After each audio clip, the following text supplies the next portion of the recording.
Good evening and welcome to One on One. Now, this is a program in which everything is considered.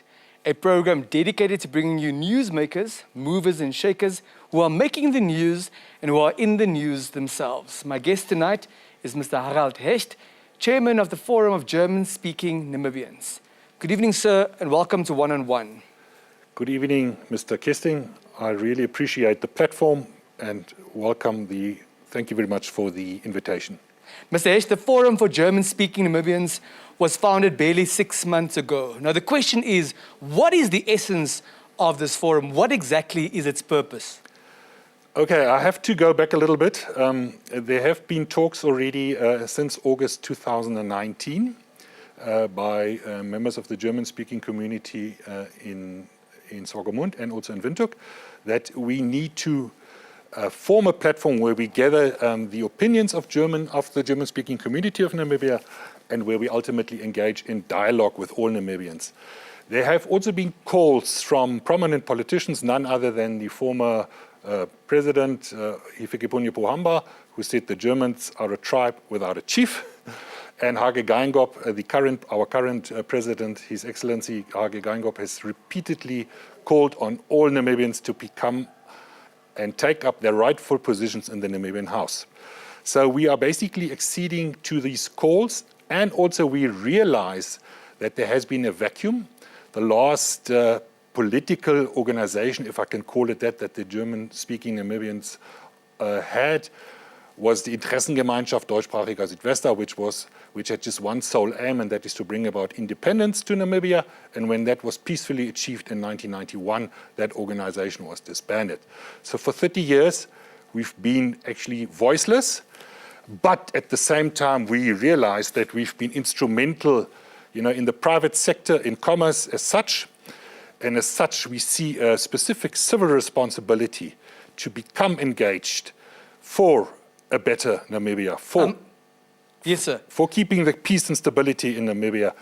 And this is basically the essence of our organization, is to be seen, to be heard. We obviously also want to hear everybody else in Namibia, because there are sensitive issues currently which we have to address. Thank you, sir. I'm happy you're acknowledging the vacuum that has been existing. Just for the record, the country attained independence in 1990 already, not 1991.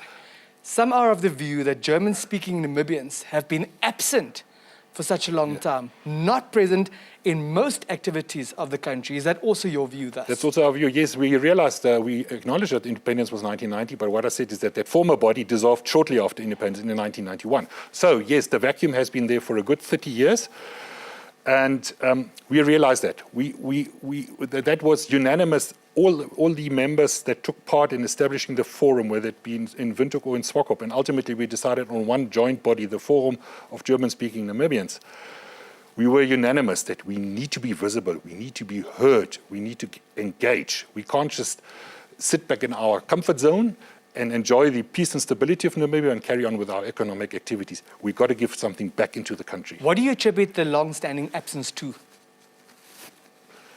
Well, what you call it? Is that we were probably stuck in our comfort zone in the sense that economically things went very well, with the Namibian constitution still allowing us our rights and privileges of our German culture. We're still celebrating things like an Oktoberfest and a German carnival. We've got a German radio service. We've got German private schools. So we've been enjoying those privileges.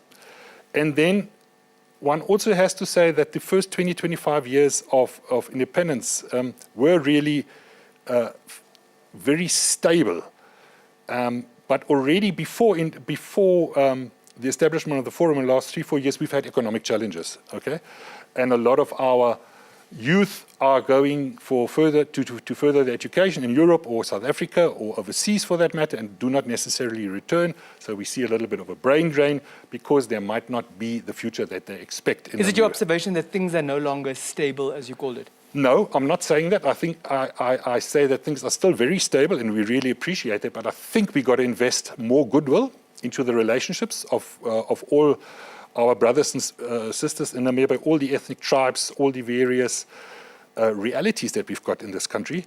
And we need to strive more to the principle of one Namibia, one nation. Speaking of which, sir, according to you, one way of becoming more visible is by promoting dialogue with all cultural groups in Namibia.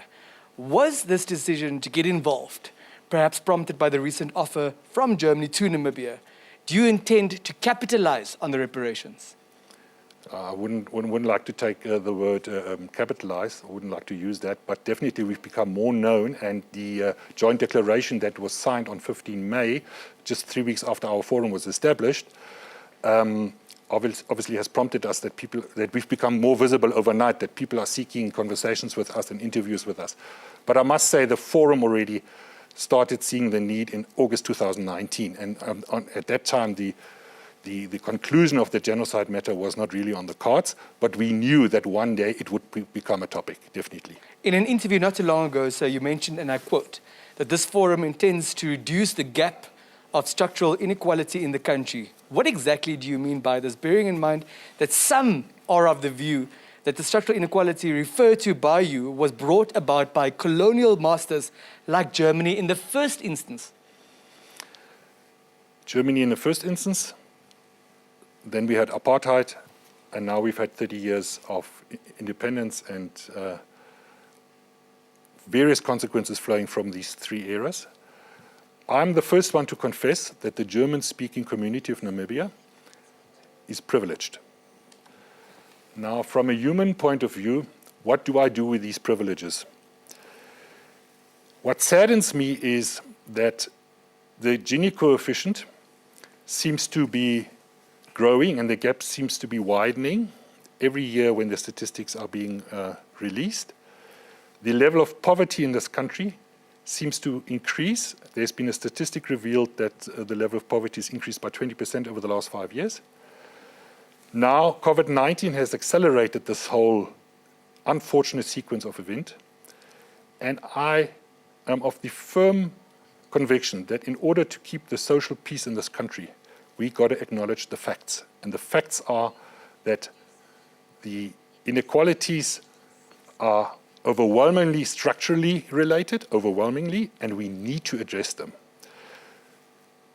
And we've had a thought that we want to organize a think tank where we get prominent experts from the economic sectors, politicians, sociologists, what a difficult word, people that deal with sociology, of the government, but also of the business community. And that we try and first understand the issues at hand and look at recipes.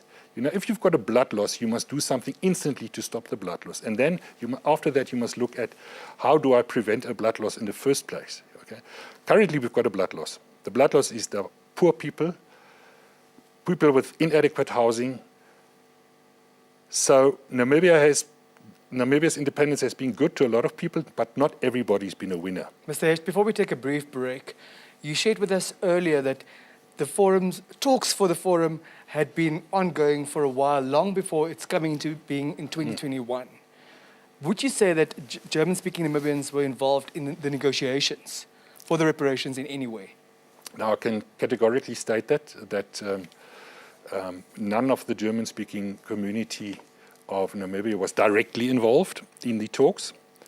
And also the Forum of German-speaking Namibians, we do not regard ourselves, do not want to be seen as an extension of the German government. So I just really would like to clarify that. What does not directly involved mean? I think the German embassy invited a few members of the German-speaking community before the whole process started and said this is going to be a bilateral agreement or bilateral negotiations, and basically just to notify. But none of the German-speaking community members of Namibia were directly represented in the negotiations team. It's time for a brief break. We'll be right back.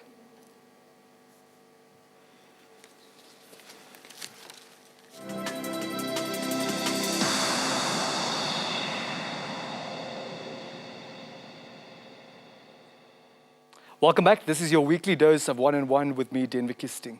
Our guest tonight is Mr. Harald Hecht, Chairman of the Forum of German-Speaking Namibians. Now, sir, do you think that Germany did well in the recent offer of 18.4 billion for crimes committed in the 1904 to 1908 genocide? This is a very complex and very sensitive question, and the whole issue is obviously very sensitive and complex. I just have to reiterate that.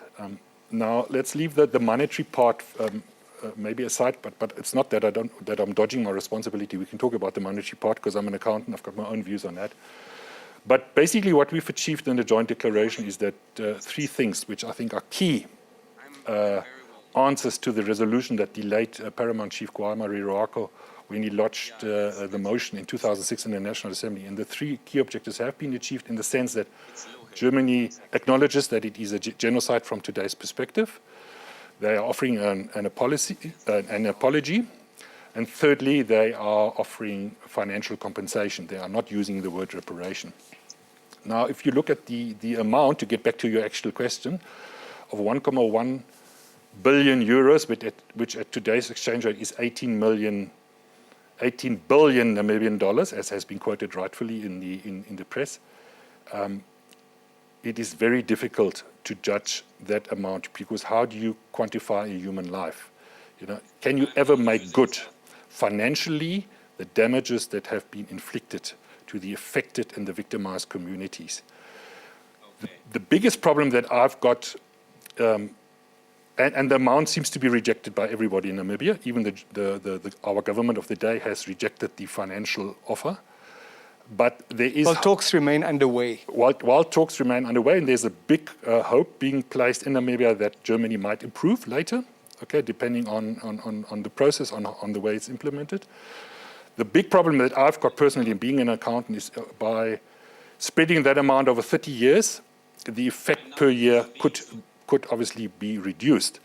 But there have been talks, and I've been assured by members, and I remember the forum has been talking to everybody in this process except the German government.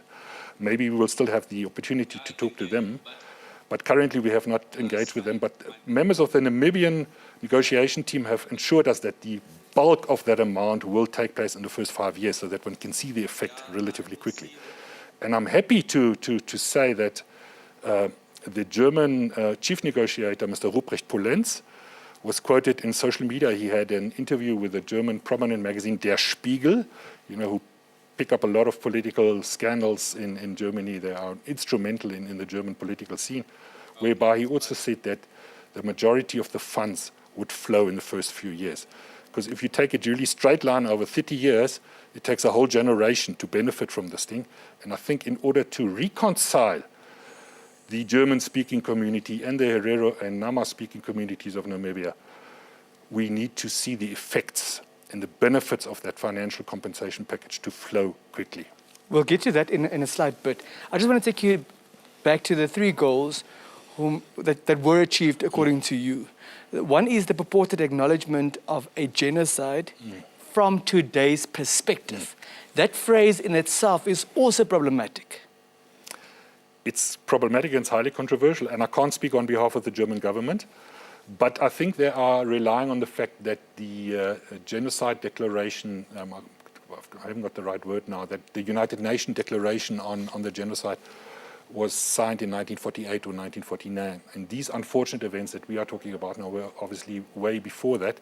So they are saying from today's perspective, taking that UN convention, I think is the right word, of 1949 into account, it would be tantamount to a genocide.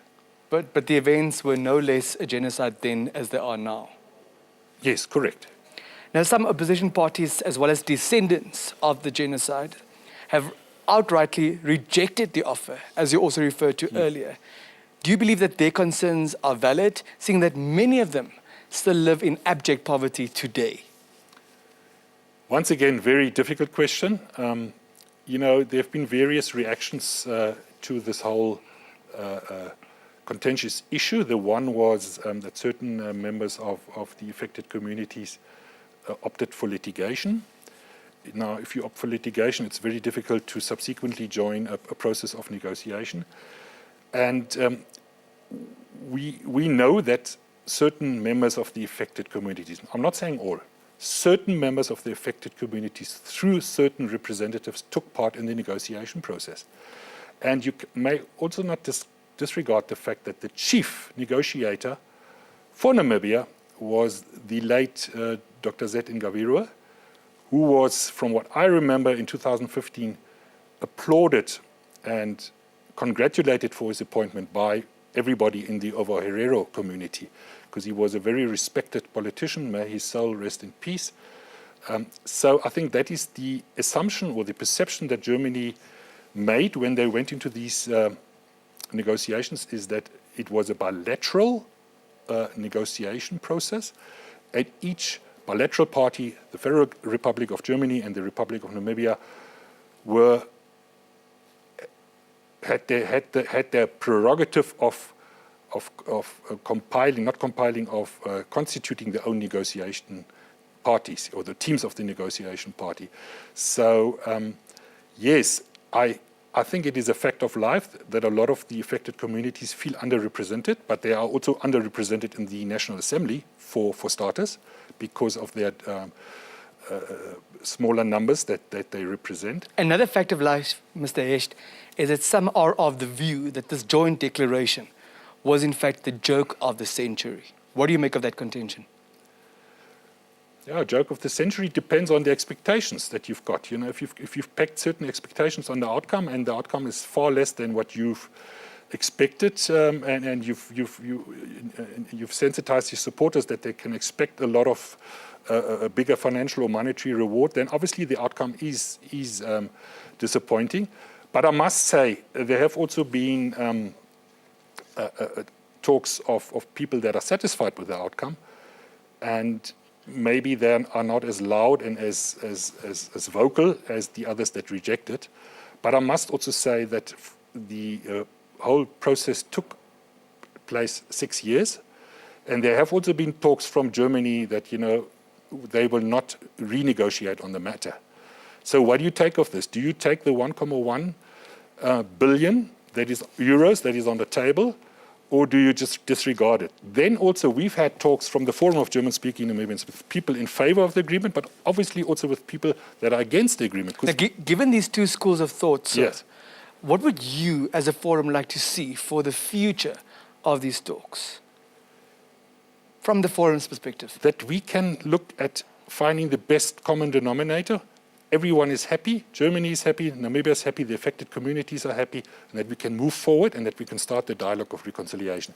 Because that's going to take us another 20, 30, 40, 50 years, is the dialogue and the reconciliation process that has to happen. Is that possible? It's difficult, but we have to. We've got no other choice than going that route. It's time for another brief break. We'll be right back.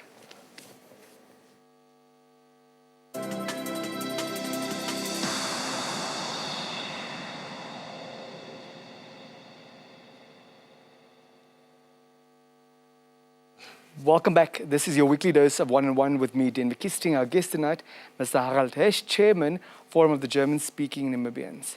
So, another bone of contention relates to land. And one of the main threats by descendants of the Herero Nama people who are unhappy with the joint declaration is that if they are not fully compensated, they will grab the land of German-speaking Namibians. What do you make of that? I followed those reports in the press. It was in June and July, and we issued a press release at the time, and we described it as unfortunate because we are saying that German-speaking Namibians are also protected under the rule of law in Namibia. We've got per the Constitution, we've got a right to property.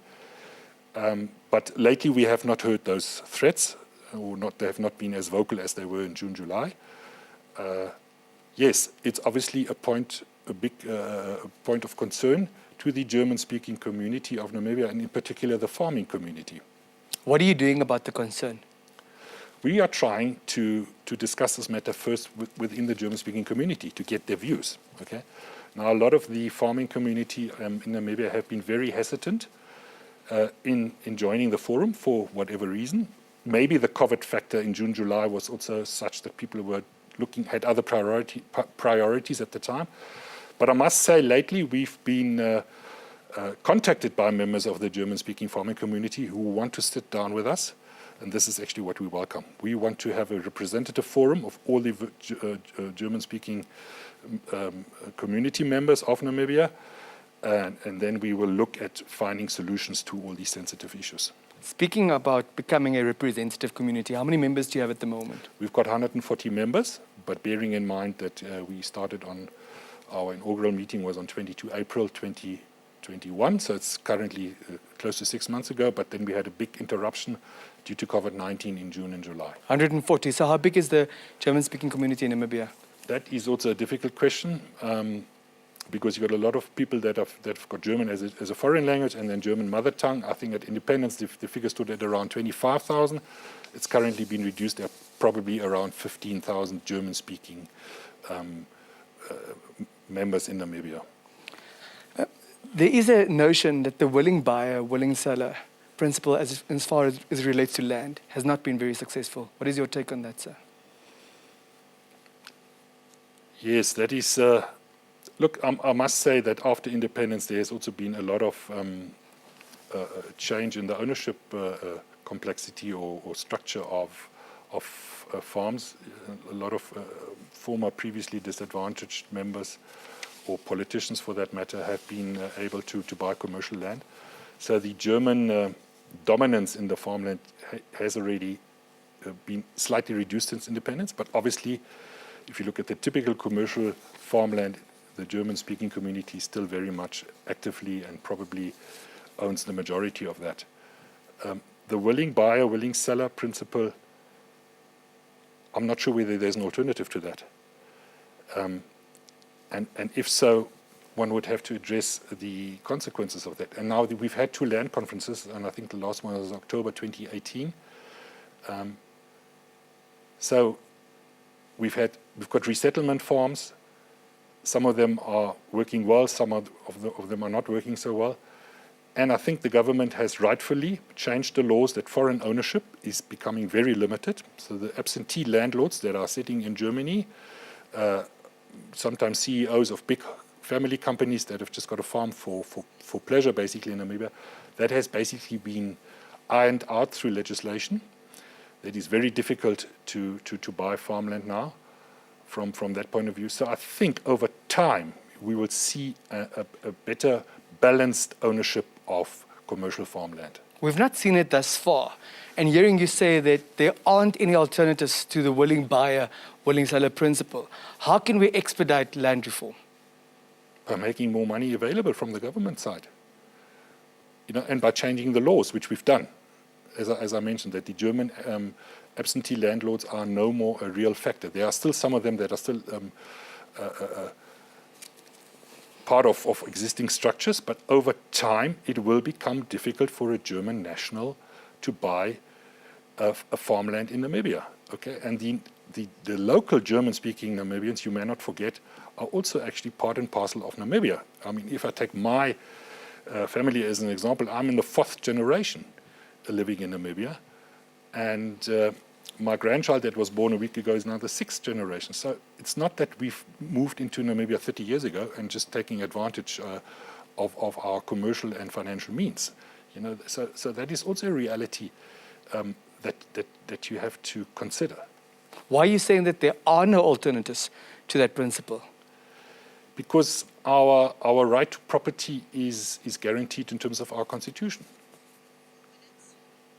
So you'd also mentioned that the forum would engage in, amongst others, matters of national importance in the areas of politics, the economy, legal matters, culture, education, and matters affecting our society as a whole. How do you think that approach will quell the brewing tension?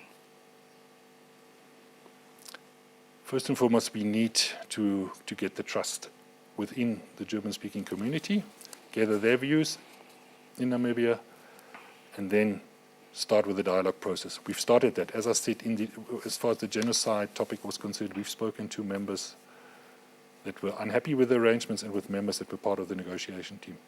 And I think that's the least we can do, is to talk to each other and find the biggest common denominator on which we can build and keep the social peace in Namibia.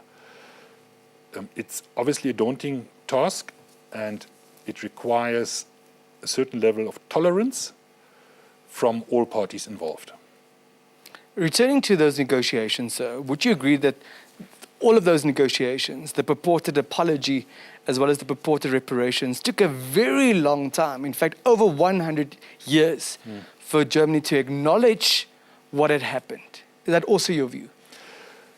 Yes, I've been trying to go back and trying to establish. I think the first time that motion was tabled was 2006 by the late Paramount Chief Kwame Ruraka, and obviously before that there was a build-up. But I think the simple fact that Namibia only became independent in 1990, only then this issue started becoming topical shortly thereafter. You know, that people said, no, there's also been a genocide in our country, let's address it. Before 1990, we were still governed by South Africa. And I don't think we had the jurisdiction, and we could have established in bilateral talks with Germany. It was only possible after 1990 because then we were our own elected country with our own constitution, our own jurisdiction. And only then the movement started that we have to talk about this issue. What damage did it cause to only be able to deal with the issue at that late stage?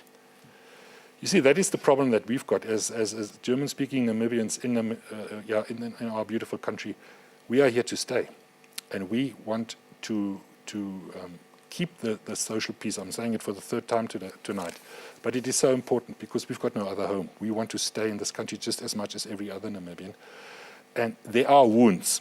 Getting to the result of this prolonged process of over 100 years, there are wounds, and there needs to be healing of wounds process, which we need to address. And this is why we as a forum are of the view, let's take this joint declaration as a starting point. Let's maximize on where we can maximize, but let's start with the process of reconciliation, because that will take us a number of years, and we need those wounds to heal.